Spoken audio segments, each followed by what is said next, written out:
know what I forgot? Toilet paper.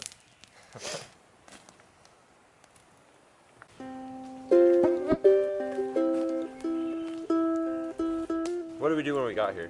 Well, we came up the road. Tanner looked over here, saw like the sun beaming on this spot. It was beautiful. Beaming on it. Tanner's like, you know what? That's a good spot. And we're across the road. It's uphill. You can't even see it, but it just kind of glowed. It stood out to us, eh? Something told us. Spoke, yes. To come up here. Yeah. And like, so. It must be flat up there. Yeah. It looks like it might be a desirable. Yeah, we walked across here, and it looks like someone actually cut down a tree over there. Yeah, there's logs there. So that's where we got these. A tire in the that's valley. where we got our seats. I saw a tire in that valley. Really? Well, people are just throwing shit away up here. Well, there was this by the waterfall I was telling you about. Mm-hmm. People drive their cars off. Yeah. Like just let beaters roll off. Yeah. Like there's this stump there, and you can just see it's completely blown to shit from cars hitting it. Like people like, I don't know, put a brick on the freaking thing or something. Well, no, you just put it into neutral, have the door open, hop out. So yeah, we came up here. We went up that hill. What's the first thing we did when we got up here? We went, chopped down it's flat. Yeah, we chopped down a dead tree. Started making firewood. Thank God this fire started going. It took like 20 minutes to get it even. 20 minutes to even have hope. Yeah. We got a nice tent set up there now. It's actually got the tarp and the quite tent. comfortable on the ground too. Yeah, it is. It's real. Sleeping bags. Yeah, we'll be fine. Loose. Forgot the mattress. We were supposed to bring a little thin roll-up mattress. We forgot it. I forgot it. It was Tanner's responsibility to bring just about everything. So we've got a pretty decent setup right now. Like I'm pretty happy with it. I'd almost be happy to come back here one day, check it out, maybe do it again. What are we doing for din din, Tanner? Got some rice. Carrots, celery, all cooked up already. Onion, yeah, I cooked it pre-done, and then rice, yeah. Right on. Why don't we tell a story? Tell a story. Should I tell the story of John when he almost like lost his fingers at work? Sure. John's his boss, also electrician. We work on chicken coops, whatnot. What a job for a vegan. So we wire up chicken barns and stuff, and there's these big wall fans that suck all the heat out on hot days and stuff. So we were working in there, and there was all these like metal filings from wiring up the plug for it. So as he went to swipe all the things away, metal blades, one and a half horsepower, like industrial sized metal blades. Yeah, like half horsepower fan. Like how big? Give me how big the fan is. If you gotta back up that far, like, I'm scared. Like that big. Okay, you didn't have to back up for that. I don't know. All right. I don't know your camera's so area. Like 2.5 feet wide, something like that. Yeah, let's say 2 feet. I think they're 24 inches by 24. Actually. Yeah, there you go. Yeah, so half a horsepower, and he's like, "Oh, I'll just brush these into the fans," and it's going so fast you can't see the blades. Yeah. So he does it. Hits his 2 fingers here. Broke his fingers there. Well, one of his fingers got the worst of it, right? No, his pinky got the worst of it. His pinky just got destroyed. What he like said, his whole bones, all the bones in his pinky were shattered. Yeah, like there was. Is what he told me. He said it was broken across. He told me it knuckles. looked like if you X-rayed it, it almost looked like crumbs. He told me it was like along each knuckle kind of thing. Oh no, they're not metal blades. They're just really hard plastic blades. So what happened is he stuck his hand. It was on his left hand. He stuck his hand in there, hit his finger, and then started pulling his hand in, and then it hit his ring and snapped all the blades. Oh right. A blessing in disguise, he says. Yeah, seriously. You think it would have cut through? It probably wouldn't have if it was just breaking. I think he could have lost a finger. Yeah. Well, if it kept hitting on his pinky. Another almost losing your finger story was me building the fence. Clayton, my stepdad. We were working on this fence, I don't know. I felt like 3 weeks probably of like straight giving her anyway. Of actually working on it. Yeah. Well, like not full-time working, but like every weekend and a few days, a few hours in the week or whatever. We get to the last panel, and it's the last panel, so it's not gonna fit perfectly, so we gotta like shorten it up like to this, right? Yeah. So we gotta cut along the whole length of it.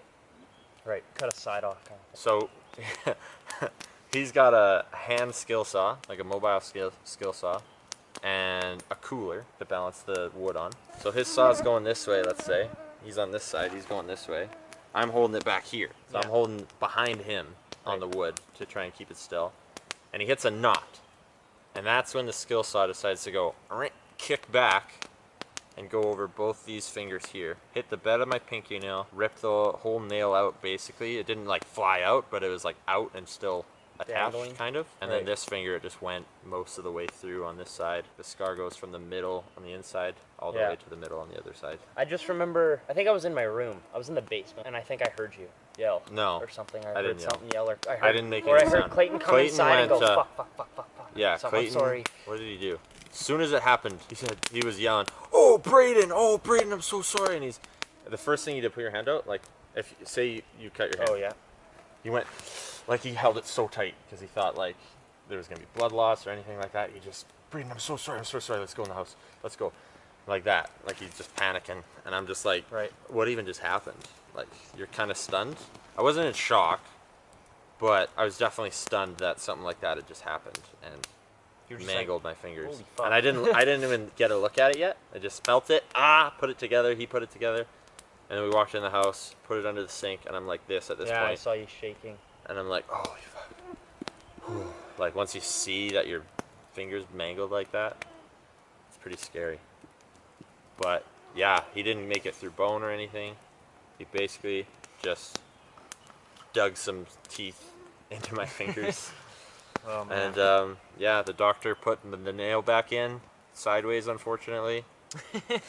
Like, Put my nail on wrong. this would be like, okay, not that finger, but this would be straight. He put it in like over here on the finger, so it grows off to the side now. Before we came here, we went to the falls, secret falls that not a lot of people are supposed to know about, but most people do anyway. Yeah, we ran into some white girls there. Kara and Sydney? No, I thought it was something else. Stephanie? Victoria? I don't know. Victoria. I thought it started with an S. We got there. At the parking spot is like 5 minutes walk away through the woods from the falls. So I'm like, do you guys go up yet? They're like, no, we've never been. We're from Sorrento. That's why So I was I'm like, thinking of your name. I was well, just thinking let you- Sarah Sorrento. Oh, yeah. So I was like, oh, just so you know, like, the falls are going to be way too rapid for you to go in. And they're like, well, frick. But I'm like, yeah, let me show you there anyway. We'll see what happens. And then you can also, like, check out the views and stuff. So we get all the way out there. They're like, frick. I think we're just going to go to the beach. I'm like, Yeah. You haven't even gotten to, like, the viewpoints yet. I wanted them to enjoy the view before they left, but Yeah, they missed they out. didn't really care much.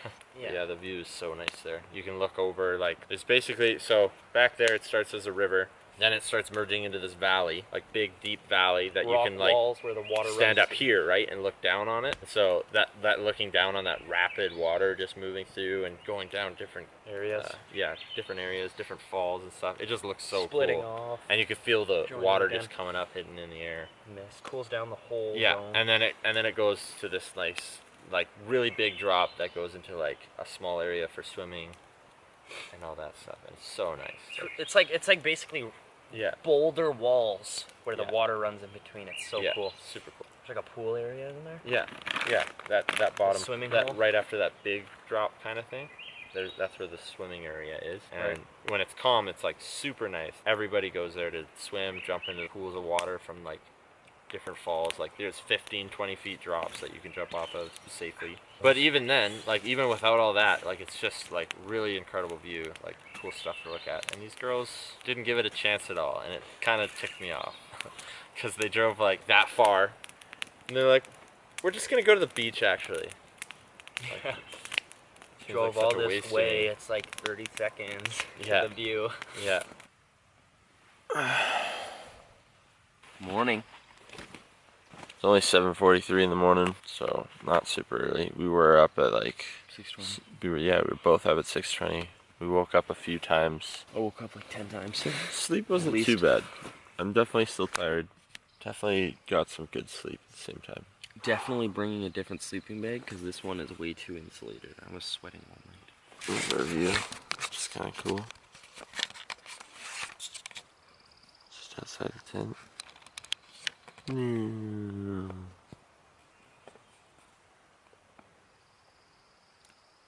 Nature.